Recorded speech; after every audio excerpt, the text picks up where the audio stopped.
नमस्कार, आपका central employee news YouTube channel के नए और प्रेस वीडियो में आप सभी का हार्दिक स्वागत है। सभी कर्मचारियों व पेंशनर्स के महंगाई भत्ते के भुगतान को लेकर आज आपके लिए वित्त मंत्रालय से बड़ी खबर आई है। दोस्तों इसी के साथ और भी कर्मचारियों व पेंशनर्स के लिए महत्वपूर्ण खबरें हैं, तो एकदम वीडियो को लास्ट तक बने रहिए। और चैनल को अगर आपने अभी तक भी फ्री में सब्सक्राइब नहीं किया सब्सक्राइब कर लीजिए, ताकि आगे भी आपको कर्मचारियों व पेंशनर्स से संबंधित लेटेस्ट न्यूज़ फ्री में मिलती रहे। कोरोना वायरस और लॉकडाउन के कारण देश की अर्थव्यवस्था को बड़ा झटका लगा है। निजी कंपनी में नौकरी करने वाले लोगों पर नौकरी जाने का खतरा मंडरा रहा है। तो वही सरकारी कर्मचारियों को महंगाई भत्ते में कटौती कर दी गई है। कई राज्यों की सरकारों ने अपने सरकारी कर्मचारियों की सैलरी में कटौती की है। जहां हर तरफ कटौती और नौकरी संकट की खबरें आ रही हैं, वहीं तमिलनाडु सरकार ने अपने कर्मचारियों को बड़ा तोहफा दिया है। जी हाँ, तमिलनाडु सरकार ने कोरोना संकट के बीच अपने सरकारी कर्मचारियों को बड़ा तोहफा देते हुए उनके रिटायरमेंट की उम्र बढ़ा दी है। जी हाँ, कोरोना काल में एक तरफ लोगों पर नौकरी जाने का खतरा मंडरा रहा है, तो वही तमिलनाडु सरकार ने अपने कर्मचारियों को बड़ा तोहफा दिया है। तमिलनाडु सरकार ने अपने कर्मचारियों को बड़ी राहत दी है। तमिलनाडु के मुख्यमंत्री के पलानीस्वामी ने अपने राज्य के सरकारी कर्मचारियों को बड़ी राहत देते हुए कहा है कि कर्मचारियों के रिटायरमेंट की उम्र में 1 साल की बढ़ोतरी कर दी है। राज्य सरकार ने सरकारी कर्मचारियों की रिटायरमेंट की उम्र 58 साल से बढ़ाकर 59 साल कर दी है।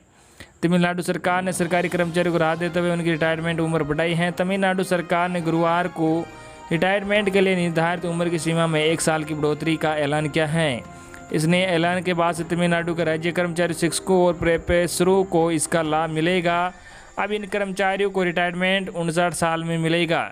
सरकार की ओर से इस बदलाव के लिए सरकार की ओर से किसी तरह का कारण नहीं दिया गया है। कोरोना और लॉकडाउन के कारण राजस्व को हो रहे नुकसान के कारण केंद्र सरकार ने केंद्रीय कर्मचारियों को झटका देते हुए महंगाई भत्ते में की गई बढ़ोतरी पर रोक लगा दी। वित्त मंत्रालय ने 1 जुलाई 2020 और 1 जनवरी 2021 के डीए और डीआर भुगतान पर रोक लगा दी है। वही यह भी कहा गया है कि उसका भुगतान एरियर के तौर पर भी नहीं होगा। हालांकि वित्त मंत्रालय ने यह भी कहा है कि मौजूदा दरों पर महंगाई भत्ते और महंगाई राहत का भुगतान होता रहेगा। और महंगाई भत्ते पर रोक लगने के बाद सरकार ने जनरल प्रोविडेंट फंड जीपीएफ की ब्याज दर में कटौती की है। सरकार ने फाइनेंशियल ईयर की पहली तिमाही यानी अप्रैल से जून तिमाही के लिए ब्याज दर में कटौती कर दी है। सरकार ने जीपीएफ की ब्याज दर को घटाकर 7.9% से घटाकर 7.1% कर दिया है। अगली बड़ी खबर, क्या केंद्रीय कर्मचारियों को अब 10 घंटे की शिफ्ट में करना होगा काम? जी जानिए इस खबर की सच्चाई। आजकल सोशल मीडिया पर कई फर्जी खबरें वायरल हो रही हैं। हाल ही में एक अफवाह केंद्रीय कर्मचारियों की शिफ्ट टाइमिंग को लेकर भी फैली है, जिसमें यह दावा किया जा रहा है कि केंद्रीय कर्मचारियों को सुबह 9 बजे से शाम 7 बजे तक काम करना होगा। खबर के मुताबिक इन कर्मचारियों को 10 घंटे तक शिफ्ट करनी होगी। इसमें कहा गया है कि शनिवार की छुट्टी भी खत्म हो जाएगी। केंद्र सरकार ने काम की गति को बढ़ावे के उद्देश्य से मंत्रालय और विभागों में काम करने के मौजूदा सिस्टम को पूरी तरह बदलने की पहल की है। आपको बता दें कि यह खबर पूरी तरह फर्जी है। इसे लेकर पीआईबी फैक्ट चेक ने भी ट्वीट कर कहा है, केंद्र सरकार ने ऐसा कोई निर्णय नहीं लिया है, नहीं ऐसे किसी प्रस्ताव पर विचार कर रहे हैं।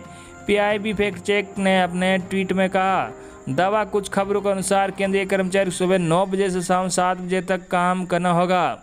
पीबीआई फैक्ट चेक किया गया दावा झूठ है। केंद्र सरकार ने ऐसा कोई निर्णय नहीं लिया है, नहीं ऐसे किसी प्रस्ताव पर विचार कर रहे हैं। अगली बड़ी खबर, 30,000 से कम सैलरी पाने वाले कर्मचारियों के लिए खुशखबरी, मोदी सरकार दे सकती है बड़ा तोहफा। जी हाँ, देश इस समय कोरोना वायरस के खिलाफ निर्णायक जंग लड़ रहा है। कोरोना को हराने के लिए केंद्र की नरेंद्र मोदी सरकार ने पूरे देश में 17 मई तक लॉकडाउन लगा दिया है। लॉकडाउन के कारण पूरा देश थमसा गया है। आर्थिक गतिविधि पर भी ब्रेक लग चुका है। हालांकि लॉकडाउन 3.0 में सरकार की ओर से कई मामलों में छूट भी दी गई है, जिससे अर्थव्यवस्था को थोड़ी गति मिल सके। इस बीच केंद्र की नरेंद्र मोदी सरकार 30,000 से कम सैलरी पाने वाले कर्मचारियों को बड़ा तोहफा देने की तैयारी कर रही है। खबर है, केंद्र सरकार कर्मचारी राज्य बीमा ईएसआई योजना का दायरा बढ़ाने की तैयारी में है। सीएनबीसी के अनुसार केंद्र सरकार यह फैसला कम सैलरी पाने वाले कर्मचारियों को मेडिकल और नकद लाभ देने के लिए ईएसआई के दायरे को बढ़ाने की तैयारी कर रही हैं। खबर के अनुसार श्रम मंत्रालय ने वित्त मंत्रालय को एक प्रस्ताव भेजा है। उस प्रस्ताव में सैलरी की सीमा 21,000 से बढ़ाकर 30,000 करने की मांग की गई है। अगर सैलरी का दायरा बढ़ा दिया जाता है तो इससे कर्मचारियों को ईएसआई की ओर से जो भी लाभ मिल सकता है वो मिलता रहेगा। इससे कंपनियों पर बोझ भी कम होगा।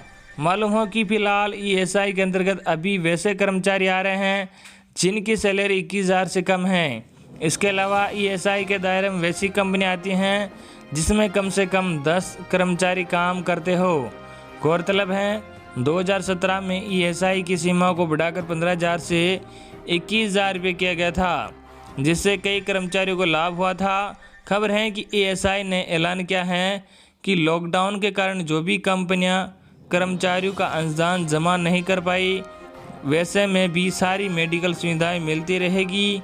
इसके अलावा जिनकी कार्ड की वैधता समाप्त भी हो गई हैं वे भी ईएसआई का लाभ ले सकते हैं। इन सब के अलावा ईएसआई ने एक बड़ी घोषणा की है कि अब लॉकडाउन के दौरान लाभार्थी अगर कोई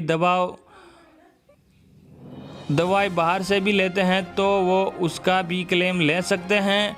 साथ ही ईएसआई ने कर्मचारियों को मेडिकल सुविधाएं उपलब्ध कराने के लिए कई अस्पतालों से समझौता किया है। इन अस्पतालों में भी कर्मचारी आसानी से इलाज करा सकेंगे।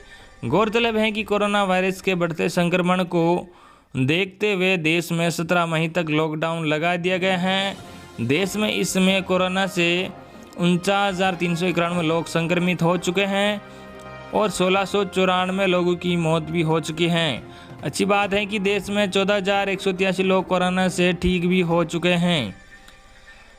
अगली बड़ी खबर, 7वां वेतन आयोग महंगाई भत्ते डीए को फ्रीज करने के फैसले का देश के सबसे बड़े संगठन ने किया कड़ा विरोध। जी हां, केंद्र सरकार और 14 राज्य सरकारों की ओर से कोरोना संकट के कारण महंगाई भत्ते पर रोक लगाए जाने का आरएसएस से जुड़े भारतीय मजदूर संघ ने कड़ा विरोध किया है। देश के एक सबसे बड़े मजदूर संघ ने केंद्रीय श्रम एवं रोजगार मंत्री संतोष गंगवार के सामने यह मुद्दा जोरदार से उठाया है। केंद्रीय मंत्री संतोष गंगवार के साथ वीडियो कॉन्फ्रेंसिंग के जरिए हुई बैठक के दौरान भारतीय मजदूर संघ के पदाधिकारियों ने इसे एक पक्षीय निर्णय बताते हुए निम्न आय वर्ग के लोगों को इससे मुक्त रखने की मांग की है। करीब 14 राज्य सरकारों ने वेतन भत्तों में कटौती की। बीएमएस के क्षेत्रीय संगठन मंत्री पवन कुमार ने बताया कि लगभग 14 राज्य सरकारों ने व्यापक रूप से वेतन भत्तों में कटौती की है। केंद्र सरकार ने भी महंगाई भत्ते पर रोक लगा दी है।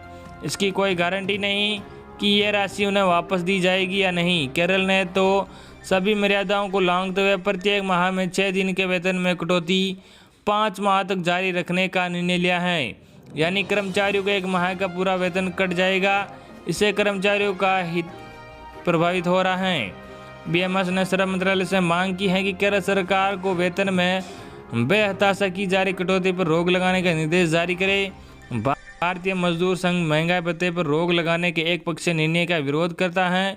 बीएमएस के पदाधिकारियों ने श्रम मंत्री से पेंशनधारियों को राहत देने की मांग की है। उन्होंने कहा कि ईपीएफ पेंशनधारी 3,000 रुपये से कम पाते हैं, उन्हें 1,000 रुपये राहत स्वरूप दिए जाएंगे। पेंशन में किसी तरह की कटौती नहीं की जाए। इतना ही नहीं, कोरोना संकट के दौरान जो कर्मचारी सेवानिवृत्त हो रहे हैं उनके पेंशन में रुका हुआ अतिरिक्त महंगाई भत्ता प्रदान किया जाए।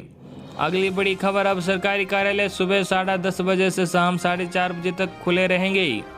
जी हां, जगह जगह पर नाकों के चलते यातायात धीमा होने के चलते पंजाब, हरियाणा और केंद्र के दफ्तरों के कर्मचारी समय पर और बिना किसी परेशानी पहुँच के इसके लिए चंडीगढ़ प्रशासन ने सरकारी दफ्तरों के समय को बदला है। सरकारी दफ्तर अब सुबह के 10:30 बजे से शाम के 4:30 बजे तक खुले रहेंगे। कर्फ्यू खत्म होने के बाद पहले दिन शहर में कैसी स्थिति रहेगी, इसके बारे में भी वीपी सिंह बदनौर ने सोमवार को अधिकारियों के साथ बैठक की। उन्होंने कहा कि 41 दिन के लॉकडाउन के बाद वित्तीय स्थिति को पटरी पर लाने के लिए प्रतिबंधों में ढील देना और दैनिक आय वालों को राहत प्रदान करना आवश्यक था। इसलिए गृह मंत्रालय के निर्देशों के अनुसार प्रशासन ने लॉकडाउन में कुछ रियायतें दी हैं। उन्होंने शहरवासियों से प्रशासन के आदेशों का पालना करने की अपील की है। गृह मंत्रालय के निर्देशों के अनुसार प्रशासन ने लॉकडाउन में कुछ रियायतें दी हैं। उन्होंने शहरवासियों से प्रशासन के आदेशों का पालन करने की अपील की है।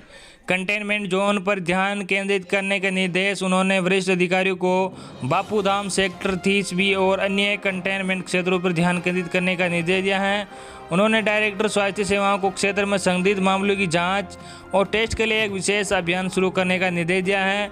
उन्होंने कर्मचारियों को संक्रमण के जोखिम को कम करने के लिए फील्ड ऑपरेशन के लिए उचित सुरक्षा गियर का उपयोग करने की सलाह दी। उन्होंने बापूधाम कॉलोनी में कंटेनमेंट जोन का विस्तार करने का निर्णय लिया ताकि ज़्यादा से ज़्यादा लोगों की जांच हो सके और उनकी गतिविधियों पर नज़र रखी जा सके। तो ये थी आपके लिए आज की बड़ी और महत्वपूर्ण खबरें। आई होप कि आपको आज की हमारी जानकारी पसंद आई होगी। वीडियो पर एक लाइक और ज़्यादा अपने संबंधी साथियों तक जरूर शेयर करना ताकि उन तक भी ये न्यूज़ पहुँच सके। धन्यवाद।